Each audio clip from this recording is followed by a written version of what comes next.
உத்தரப்பிரதேச மாநிலம் சம்பல் என்ற இடத்தில் ஷாஹி ஜமா மசூதி உள்ளது. இந்த இடத்தில் முதலில் ஹரிஹர் என்ற இந்து கோயில் இருந்தது. 1529ஆம் ஆண்டு முகலாய மன்னர் அக்பர் கோயிலை இடித்துவிட்டு மசூதி கட்டினார். கோயிலை மீட்க வேண்டும் என்று விஷ்ணு சங்கர் ஜெயின் என்ற வக்கீல் சுப்ரீம் கோர்ட்டில் வழக்கு தொடுத்தார். இதை விசாரித்த சுப்ரீம் கோர்ட் சம்பந்தப்பட்ட மசூதியில் சர்வே நடத்த உத்தரவிட்டது. அதன் பேரில் 19ஆம் தேதி மசூதியில் சர்வே நடந்தது. இன்று காலை மீண்டும் சர்வே குழுவினர் வந்தனர். இதற்கு எதிர்ப்பு தெரிவித்து நூற்றுக்கணக்கானோர் கூடினர். போலீசுக்கும் அவர்களுக்கும் ஏற்பட்ட தள்ளுமுள்ளு கலவரமாக வெடித்தது. போலீசார் மீது சரமாரியாக கல் வீசப்பட்டது. வாகனங்களுக்கு தீ வைக்கப்பட்டன. கலவரத்தை கட்டுப்படுத்த போலீசார் தடியடி நடத்தினர். கண்ணீர் புகை குண்டுகளை வீசினர். துப்பாக்கிச் சூடும் நடந்தது. இதில் 3 பேர் கொல்லப்பட்டனர். இதனால் சம்பலில் பதற்றம் நிலவுகிறது.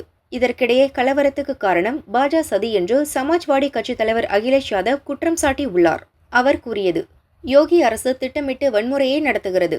உபி இடைத்தேர்தலில் மிகப்பெரிய அளவில் முறைகேடு நடந்தது. அதை திசை திருப்ப பாஜ செய்த முயற்சிதான் இந்த சம்பல் சம்பவம்.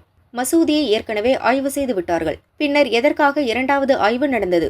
அதுவும் முக்கியமான அதிகாலை நேரத்தை அவர்கள் ஏன் தேர்வு செய்தார்கள்? தேர்தலில் நடந்த முறைகேடுகள் பற்றி யாரும் பேசாமல் இருப்பதற்காக திட்டமிட்டு பாஜ செய்த முயற்சி என்று அகிலேஷ் சொன்னார். உத்தரப்பிரதேசத்தில் இப்போது 9 சட்டசபை தொகுதிகளில் இடைத்தேர்தல் நடந்தது.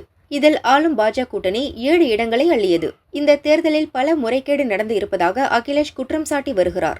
ஓட்டுப்பதிவு நடந்த போதே முறைகேடு நடப்பதாக கூறியிருந்தார். குறிப்பாக தங்கள் ஆதரவாளர்களை யோகி அரசு ஓட்டு போட விடவில்லை என்றும் குற்றம் சாட்டினார்.